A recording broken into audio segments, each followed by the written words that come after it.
Okay guys, I'm gonna try this because we are outside at night and we have very little light here, but we are actually standing in front of a pyramid that is only partly uncovered.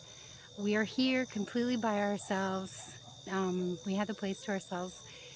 The thing about this pyramid is that there are stories of aluxes here. And again, it's the same story where they throw rocks at you, or sometimes they might hit you, or things like that. So we're going to try to take a couple of pictures. We can't really do video of this because it's too dark and we don't have the right kind of cameras. But we're going to take some pictures and we're going on an alux hunt and we will report back and let you know what we found. Okay. So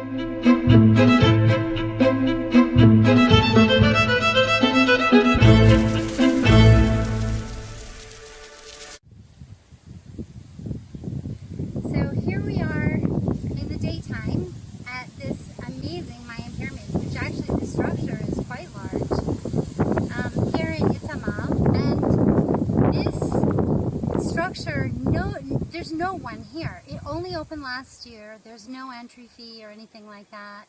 You just come here and walk around by yourself. The energy here is amazing. As we've been walking around, one of the things I've been feeling is that it's like it is aware that we're here, or something is aware that we are here. There doesn't feel anything negative or really even positive either, just more just conscious, and it feels powerful. It feels like there's a very ancient power here that is somehow aware of our presence. And of course we're here as always, asking permission, and asking permission not just of local people but also of any ancient spirits that might be here, which brings me to our little excursion during the night where we came and we did actually talk to the aluxes, and we did, of course, you know, they did not answer us, but I'm going to tell you something. And this is me revealing a little bit about myself that I have never revealed to you before. And that is that I have been doing work with a pendulum for a long time. And the way this works is my higher guides are the ones that I talk to when I use the pendulum. I don't talk to ghosts, I don't talk to the spirits in the area, I don't talk to aluxes or anything like that. I talk to my guides and ask them questions, and they give me whatever information that they can. So, this was the information that we were able to gain last night, and we asked whether there was aluxes here. The answer was that there was one. We asked, and I always ask questions yes or no, so it would be, are there aluxes? Yes. Is there more than one alux? No. Is there only one alux? Yes. And then we asked, is the alux more than 500 years old? And the answer was yes. So we are dealing with a very ancient energy that's here. And then we asked a couple of other questions. We asked if the alux was okay with our presence being here, and the answer was yes. Now, of course, when we first came, and I spoke out loud to the aluxes, and I said something along the lines of, you know, we are here to honor this place, and we respect any guardians that are here, and we come here to cause no harm. So, you know, the alux seemed to be happy that we were here. Then I asked an interesting question. I asked if we should leave an offering for the alux, and there was no answer from the pendulum. Now, what happens is I always get a yes, I get a no. Sometimes I get an answer that means yes, but blah, blah, blah, blah, blah. In other words, yes, but take some kind of caution, or there's more questions that you should ask. But this was no answer whatsoever. That almost never happens. So when we went back to the hotel room, I got the pendulum back out and I tried to ask some questions to clear up why there was no answer. And the answer that I came up with was that it was not a good idea for us to leave an offering for an alux. The reason for that, and this is backed up by what the Mayan people say, is that once you leave an offering for an alux, you need to continue to leave offerings for that alux. So it would put us in a position of kind of, you know, making a connection between us and the alux that is here, which doesn't leave this space, by the way. I also asked that if the alux ever leaves, and it doesn't. It's bonded to this area. So, so it would not have been a good idea for us to leave an offering for the alux. However, my guide that I was speaking to wanted to protect me because it's always got my highest interest, you know, my best interest at heart, right?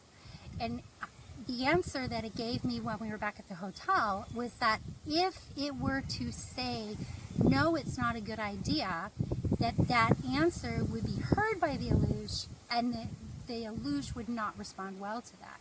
So by not answering, it was protecting us from a negative response that we might get from the alux. Of course, we did not leave an offering. We gave our, you know, piece to the place, and we left and we went home. You know, we had a nice night. Everything's fine. We both feel happy and safe and relaxed here. We are going to ask some of the local people whether they have any stories about this, and definitely we'll post those stories if we find out if there's any more information.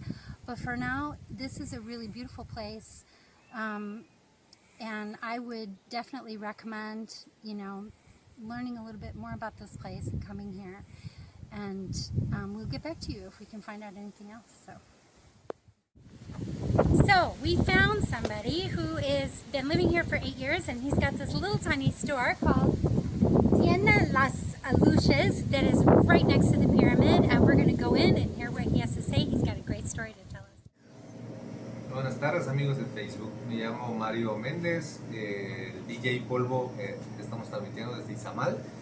Les quiero comentar nuestra experiencia acerca de los aluxes. Nosotros vivimos aquí aproximadamente 9-8 años. Compramos esta casa y nuestra casa está atrás de nuestra casa hay una pirámide maya que se llama Chaltujá.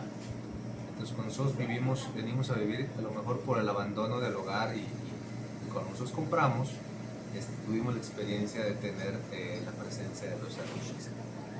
¿Cuál fue la experiencia nuestra?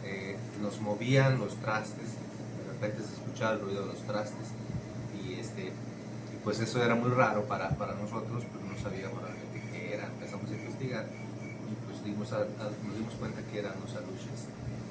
Aparte de que nos movían los trastes, nos molestaban en las noches, nos tocaban por debajo de... Yo recostado en la hamaca, y por debajo de la hamaca como que nos rozaban y nos tocaban a lo mejor para jugar. Sabemos nosotros la experiencia de eso, que así como hay aluxes malos y aluxes buenos, y el alux malo pues es el que hace las travesuras, ¿no? Y el alux bueno es el que se supone que es el guardián de la casa, porque antiguamente los mayas hacían los ritos para curar los terrenos. Entonces el alux era como que el vigilante del terreno. Entonces si a una persona ajena entraba al terreno, ellos eran los que ahora sí defendían la tierra de su mano, ¿no? ¿Cómo nosotros dejamos de tener esa presencia? A lo mejor todavía la tenemos, pero ya no nos molesta. Tuvimos que hacer la labor de poner agua en el patio y comida, y así sucesivamente pues ellos vienen y hasta ahorita no hemos vuelto a tener presencia, pero esa es mi experiencia que hemos tenido en cuestión aluxes. Pues muchas gracias, espero que les haya gustado parte de nuestra experiencia con los aluxes. Pues les mando un abrazo y un saludo desde Itzamal, Yucatán. Muchas gracias.